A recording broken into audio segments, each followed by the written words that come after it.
Bonjour, ici on va voir quelques surfaces usuelles, à savoir le graphe d'une fonction, la sphère, la demi-sphère, le cylindre, le cône et le disque dans l'espace. Vous serez souvent amené à revoir cette vidéo si vous ne connaissez pas les formules par cœur. On va voir, alors ici, on va présenter des applications concrètes aux résultats théoriques qu'on a vus dans la vidéo sur l'orientation des surfaces. Donc, on va présenter quelques paramétrisations de ces surfaces, leurs vecteurs normaux, leurs bords et l'orientation de ces surfaces et de leurs bords relativement aux paramétrisations données. Le premier exemple concerne le graphe d'une fonction.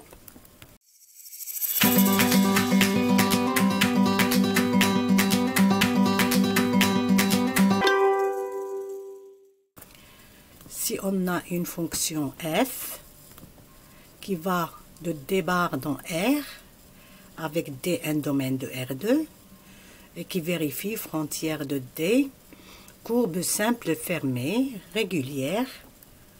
Alors, le graphe de f, l'ensemble des triplés xy f de xy, tel que xy appartenant à D bar, est une surface régulière orientable. Une paramétrisation naturelle de S est sigma de xy allant de D bar à xy associe xy f de xy. Et un vecteur normal est donné par la dérivée partielle de sigma par rapport à x vectoriel, dérivée partielle de sigma par rapport à y. On peut revoir ces formules dans la vidéo sur l'orientation des surfaces, les bases théoriques. Et ça, c'est égal ici à moins la dérivée partielle de f par rapport à x, moins la dérivée partielle de f par rapport à y, 1. Et le vecteur normal unitaire, eh bien, c'est le vecteur normal divisé par sa norme euclidienne. Le bord de S, c'est l'ensemble de tous les triplés xy, f de xy, tel que xy appartient à la frontière de D. Et le sens de parcours de cette frontière, de la frontière du graphe, c'est le sens positif usuel, c'est-à-dire le sens trigonométrique, le sens contraire des aiguilles d'une montre. Deuxième exemple, la sphère.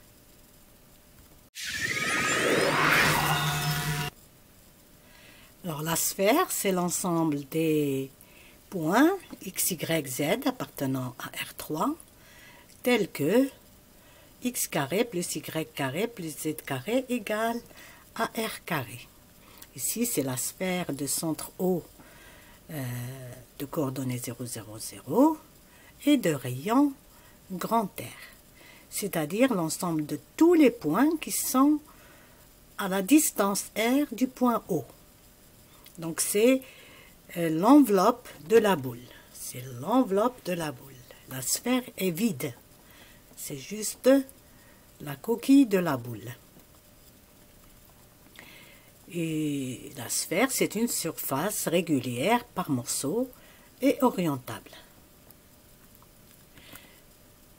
Là, on va donner une paramétrisation de la sphère qui est connue, les coordonnées sphériques.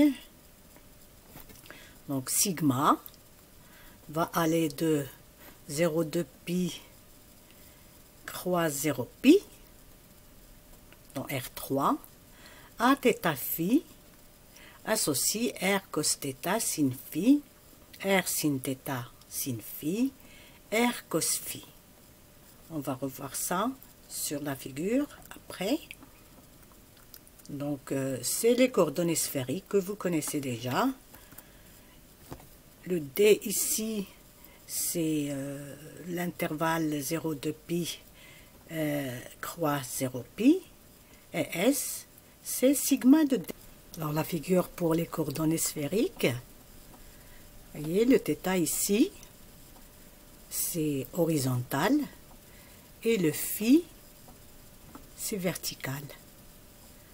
Dans d'autres ouvrages, on peut trouver pour les notations, phi c'est l'horizontal et θ c'est le vertical. Alors il va falloir faire attention hein, pour les notations. Donc ici c'est phi, c'est le vertical, il va de 0 à pi, et l'horizontal, il fait le tour de 0 à 2 pi. Une autre figure pour ça.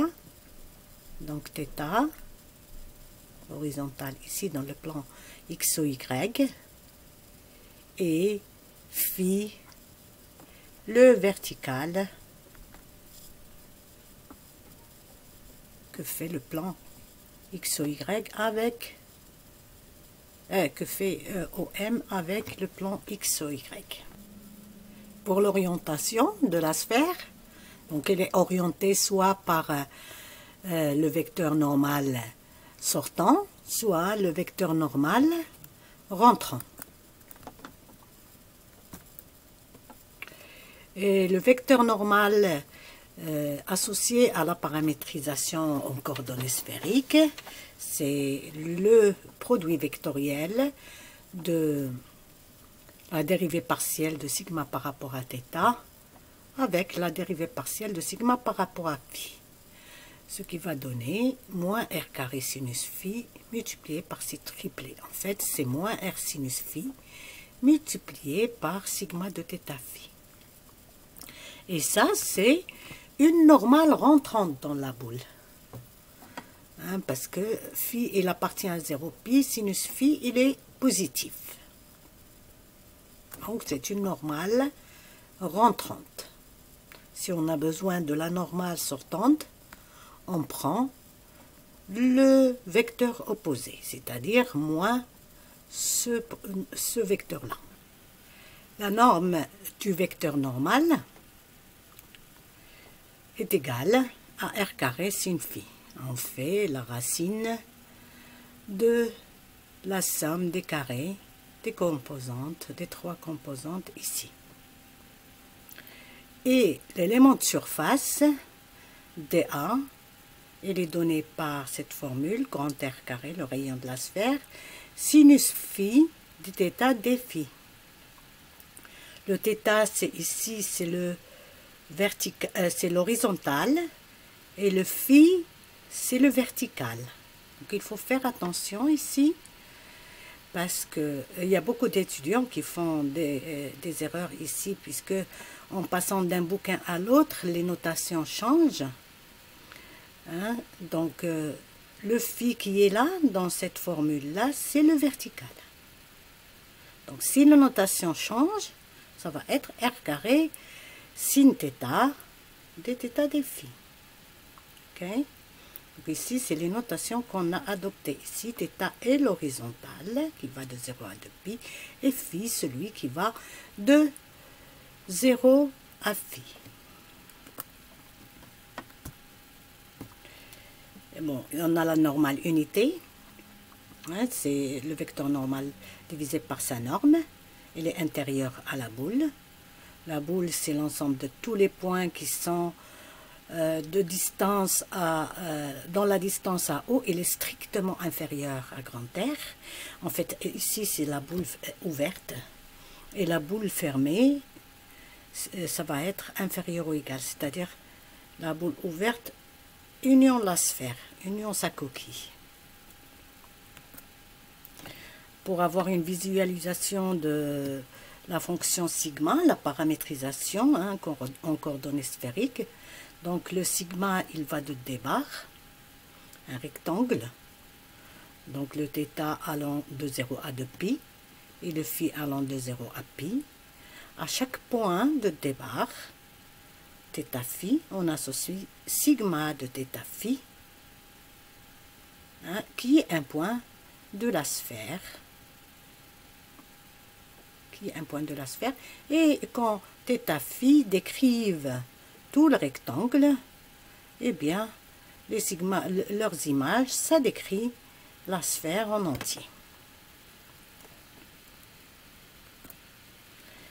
Bon, pour ce qui est du bord, le bord de la sphère est vide. Le bord de la sphère est vide. Et là, en fait, le bord d'une surface fermée est vide. Bon, c'est assez difficile à imaginer. Et donc, on va voir une démonstration mathématique pour le cas particulier de la sphère dans une autre vidéo.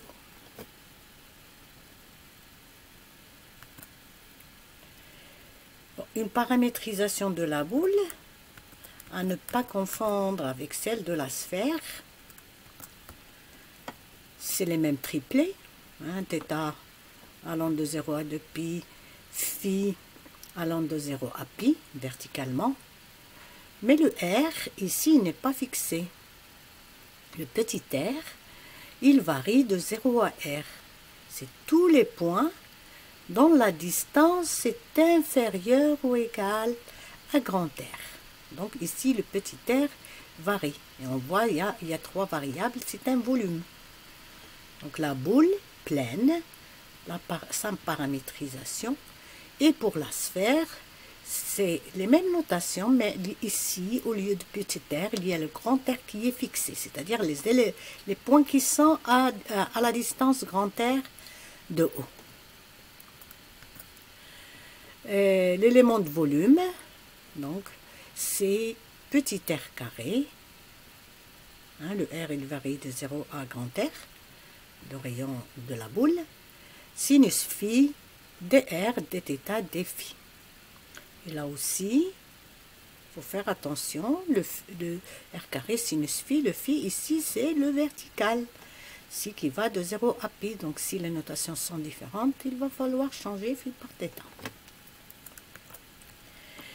Et la sphère S, en fait, c'est la frontière de la boule P. La boule pleine, son bord, c'est la sphère.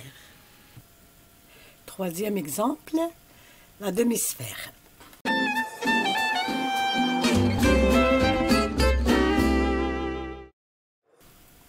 On va prendre la demi-sphère supérieure, l'ensemble des points, tels que qui sont à la distance R de l'origine O et Z supérieur à 0. La demi-sphère supérieure.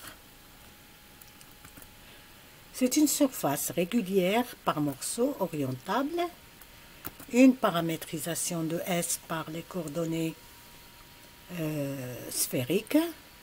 Donc c'est la même chose que pour la sphère. Mais ici, phi, il varie de 0 à pi demi. Il varie de 0 à pi demi. Et θ, bon, le vertical, l'horizontal, il décrit un tour de 0 à 2 pi. La même formule pour le vecteur normal que le vecteur normal pour la sphère. Ce qui est du bord de la demi-sphère supérieure, son bord, c'est ce cercle-là. Et l'orientation, elle est donnée par, soit mathématiquement, en prenant le bord de D, c'est-à-dire ce rectangle, dans le sens trigonométrique, et son image, par sigma, va nous donner l'orientation du bord de S, qui va être dans ce sens-là, c'est-à-dire c'est le sens des aiguilles d'une montre vue d'en haut. Bon, on ne va pas montrer ceci ici. Soit on utilise la règle de l'observateur, et pour ça vous pouvez visionner la vidéo sur l'orientation de la demi-sphère. Quatrième exemple, cylindre.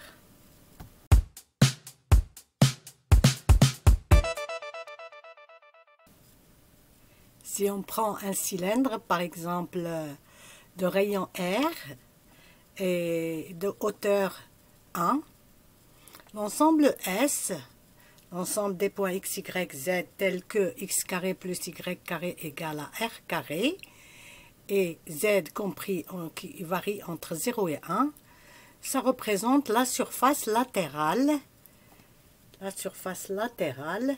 du cylindre. Et c'est une surface régulière par morceau orientable. Une paramétrisation du cylindre est donnée par les coordonnées cylindriques. Donc à θ z associe r cos θ, r sin θ, z. θ variant de 0 à 2π et z variant de 0 à 1, ici dans notre cas. Si on a un point M sur la surface latérale du cylindre, alors elle est à la hauteur Z, et Z il va varier donc de 0 à 1, puisqu'on a un cylindre de hauteur 1, et puis la projection de M sur le plan X ou Y, ça forme un angle θ avec X, et donc X c'est R cos θ et Y c'est R sin θ. En fait, la surface latérale du cylindre, c'est un ensemble de cercles de même rayon grand R, l'un sur l'autre, disposés l'un sur l'autre. Et chacun des cercles a une certaine hauteur, Z, du plan X ou Y, et Z varie entre 0 et 1, dans le cas de notre cylindre de hauteur 1. Un vecteur normal au cylindre ou bien à sa surface latérale, c'est la dérivée partielle de sigma par rapport à θ vectorielle, dérivée partielle par rapport à z de sigma. Et ça nous donne donc r cos θ, r sin θ, 0. Et il est donc parallèle, la troisième z égale 0, donc il est parallèle au plan xy et il est dirigé vers l'extérieur. Pour ce qui est de la norme, c'est r, puisque la racine carrée de la somme des carrés des 3, r carré cos carré θ plus r carré sin carré θ plus 0 au carré, ça fait r carré. La racine de r carré, c'est r. R est positif. Et l'élément de surface, c'est r dθ dz. Et alors, donc, la normale unité à S, donc c'est la normale divisée par le R, et donc ça nous fait cos θ sin θ 0. Pour ce qui est du bord de S du cylindre, donc le bord du cylindre, c'est la réunion de ce cercle-là, ce cercle-là et ce cercle-là. Ce cercle, le C1, donc un cercle de rayon 1 était à la hauteur Z égale 0, union le cercle 2, celui-là, de rayon 1 et à la hauteur 1. Et pour le sens du parcours, d'abord pour le vecteur normal ici, qui est induit par cette paramétrisation, on avait dit qu'il est dirigé vers l'extérieur. Il est parallèle à x ou y, il est dirigé vers l'extérieur.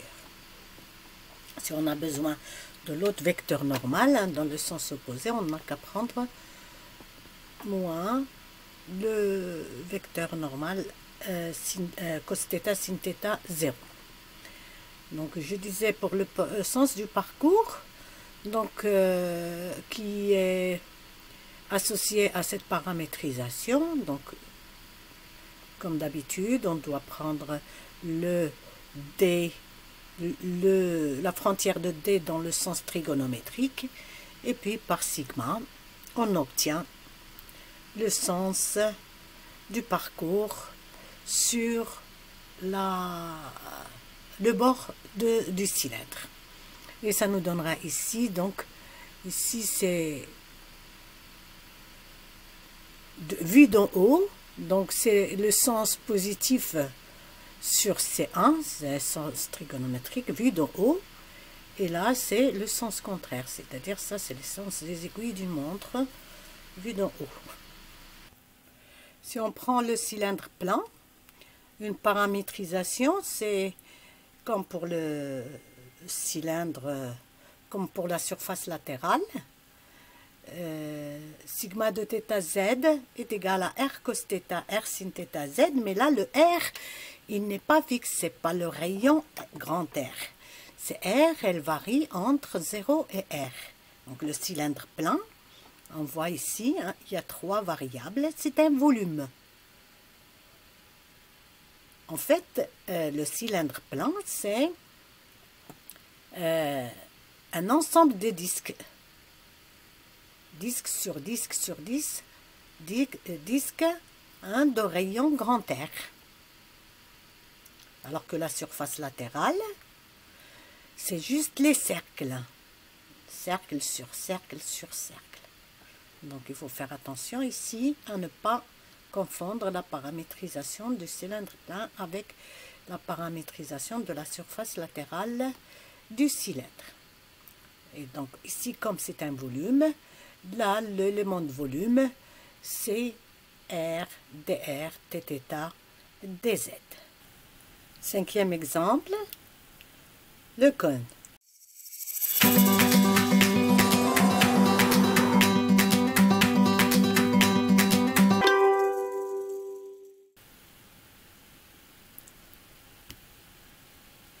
Si on prend ce cône, ensemble de x, y, z, x carré plus y carré égale z carré, z compris entre 0 et 1, c'est-à-dire des cercles de rayon z, avec z variant de 0 à 1, c'est la surface latérale du cône, dont le bout est en bas, avec une hauteur égale à 1. C'est une surface régulière par morceau orientable.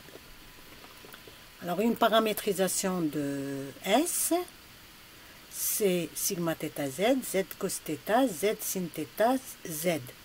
C'est-à-dire, c'est des cercles de rayon z, mais de cercle, un point, et puis un petit cercle, puis un autre cercle plus grand, etc. Hein, avec z qui varie de 0 à 1.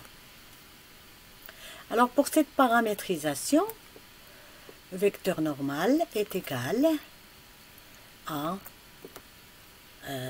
la dérivée de sigma par rapport à θ vectoriel, la dérivée de sigma par rapport à z qui donne z cos θ, z sin θ moins z.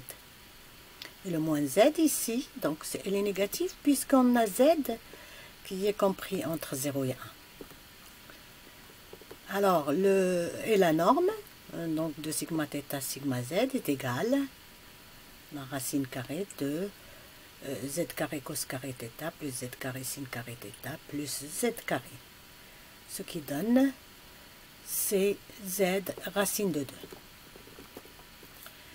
Le dA, l'élément de surface, c'est z racine de 2 dθ dz, c'est-à-dire la norme du vecteur normal dθ dz. Et un normal unité est donné par le vecteur normal divisé par sa norme. Le bord de S, c'est le cercle Ici,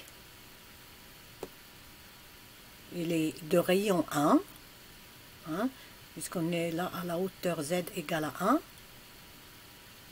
Il est de rayon 1. Okay. Et le sens de parcours du bord, il est donné comme d'habitude. On prend la frontière de D dans le sens trigonométrique et son image, ça nous donne le sens du parcours du bord de la surface, mathématiquement. Donc ça va nous donner ici le sens négatif. En fait, vu d'en haut, si on voit d'en haut, c'est le sens des aiguilles d'une montre.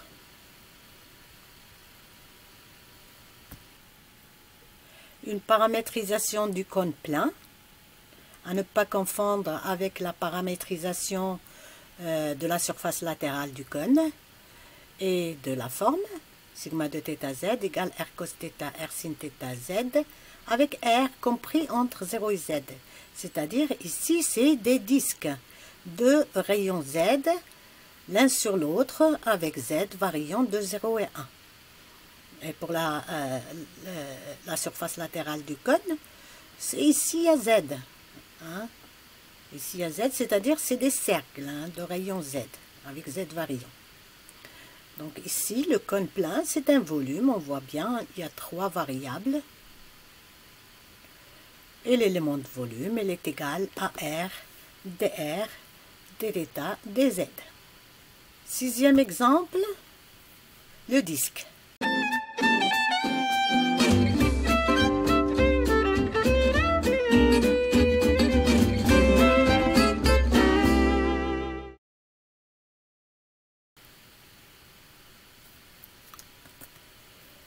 Si on prend par exemple ce disque-là, hein, de rayon grand R et les parallèles à l'axe XOY et à la hauteur Z0, c'est une surface régulière orientable et une paramétrisation de ce disque, c'est R cos θ, R sin θ, Z0.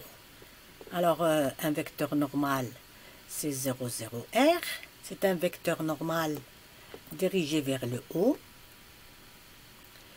Et la norme de ce vecteur normal, c'est R. Et donc, une normale unité, c'est le vecteur normal divisé par sa norme, donc ça fait 0, 0, 1. C'est la normale unité dirigée vers le haut.